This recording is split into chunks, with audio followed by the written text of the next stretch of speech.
প্রতিদিন সকালবেলা রুটি পরোটা খেয়ে একঘেয়েমি লাগলে এক বাটি চাল আর হাফ চামচ তেল দিয়ে বাড়ির সকলের জন্য বানিয়ে ফেলো এই সুস্বাদু হেলদি ব্রেকফাস্ট। আর এই খাবারটা কতটা নরম তুলতুলে হয়েছে তা তো তোমরা নিশ্চয়ই ভিডিও দেখে বুঝতে পারছো। আশা করি রেসিপিটা তোমাদের ভীষণ ভালো লাগবে। ভালো লাগলে অবশ্যই করে লাইক করো, বন্ধুদের সাথে শেয়ার করে দিও, আর কমেন্ট করে জানাতে ভুলো না বাড়িতে কবে এই রেসিপিটা তোমরা বানাচ্ছ।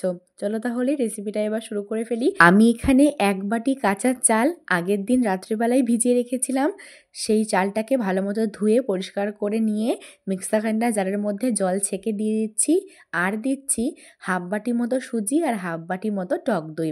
সব কিছুকে একদম মিহি করে পেস্ট করে নিচ্ছি। তা তো তোমরা নিশ্চয়ই দেখে বুঝতে পারছো কতটা মিহি করতে হবে। এবার ওই বেটে রাখা চাল, সুজি আর টক দইয়ের মিক্সচারটার মধ্যে আমি অ্যাড করে দিচ্ছি 1/4 চামচ বেকিং পাউডার, 1 পিঞ্চ মতো বেকিং সোডা আর স্বাদ অনুযায়ী লবণ।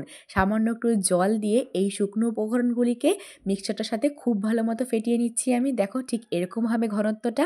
এর থেকে কিন্তু বেশি পাতলাও হবে না, আবার এর থেকে বেশি মোটাও হবে না। এবার যেখানে আমি এটাকে ভাপাবো মানে স্টিম করব, সেই পাত্রের মধ্যে অল্প একটু সাদা তেল বুলিয়ে নিচ্ছি। আর ব্যাটারটার মধ্যেও হাফ চামচ মতো সাদা তেল আমি অ্যাড করে ভালো মতো গুলিয়ে নিচ্ছি। এবার ওই থালাটার মধ্যে ঢেলে নিচ্ছি। তোমাদের কাছে যদি কোনো স্টিমার থাকে তোমরা সেখানেও অনায়াসে করতে পারবে, অথবা টিফিন কৌটোর মধ্যেও করতে পারবে। এবার কড়াইয়ের মধ্যে সামান্য জল দিয়ে উপরে একটা বাটি বসিয়ে তার ওপরে এই থালাটাকে বসিয়ে দিয়ে ওপর থেকে একটু সাম্বার মশলা ছিটিয়ে দিচ্ছি। খেতে দুর্দান্ত হয়। তোমাদের কাছে সাম্বার মশলা না থাকলে তোমরা ওপর থেকে কাশ্মীরি লঙ্কার গুঁড়ো আর চাট মশলা একসাথে মিক্স করে ছিটিয়ে দিতে পারো। তো আমার ভাপানো হয়ে গেছে। আমি একটা কাঠি দিয়ে চেক করে দেখে নিলাম যে কাঠিটা একদম শুকনোভাবে উঠে এসেছে, তার মানে খুব ভালো মতো স্টিম হয়ে গেছে। এবার সেই পাত্রটাকে নামিয়ে রেখে দিচ্ছি ঠান্ডা হওয়ার জন্য। আর এদিকে একটা তড়কা লাগিয়ে নিচ্ছি সামান্য থেকে সামান্যতম তেলে কারি পাতা, কাঁচা লঙ্কা। তোমাদের কাছে কালো সর্ষে থাকলে অবশ্যই দেবে, আমার কাছে ছিল না তাই আমি স্কিপ করে গেছি। ফোড়নটা চড়বড় করে উঠলে সামান্য একটু জল, লবণ, চিনি দিয়ে একটা ঘোল মতো বানিয়ে নিচ্ছি। এবার যে চালের মিক্সচারটাকে আমি স্টিম করতে দিয়েছিলাম সেটাকে পুরোপুরি ঠান্ডা করে তারপরেই কিন্তু আমি পিস পিস করে কেটে নিচ্ছি। একদম কমপ্লিটলি ঠান্ডা করবে, নয়তো কিন্তু উঠতে চাবে না। দেখো আমি কেটে নিয়েছি, কত সুন্দর হয়েছে। একদম স্পঞ্জি, জালিদার, নরম তুলতুলে বললেও কম বলা হবে।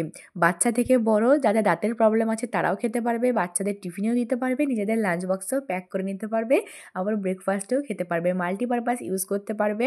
এবার ওপর থেকে আমি ওই মিক্সচারটা যে জলের করে রেখেছিলাম কারি পাতা দিয়ে সেটা ঢেলে দিচ্ছি। আর এদিকে একটা স্পেশাল চাটনি বানিয়ে নিচ্ছি। তার জন্য মিক্সার গ্রাইন্ডার জারের মধ্যে টক দই, ধনেপাতা, কাঁচা লঙ্কা, 1 কোয়া রসুন, সামান্য একটু চাট মশলা, লবণ, চিনি দিয়ে বেটে নিয়েছি। এই চাটনিটা দিয়ে এই ধোকলাটা খেতে কিন্তু অসাধারণ লাগে। এটা ইনস্ট্যান্ট ধোকলা হলেও খেতে জবরদস্ত। একদম না খেলে কিন্তু বুঝতেই পারবে না। অবশ্যই বাড়িতে একবার বানিও আর আমাকে জানিও কেমন লাগলো। আর ওপর থেকে এটা আমি ধনেপাতাও ছিটিয়ে দিয়েছিলাম। খেতে জাস্ট ফাটাফাটি হয়েছিল। এত স্বাস্থ্যকর একটা খাবার অথচ এত সুস্বাদু, না খেলে কিন্তু বুঝতেই পারবে না।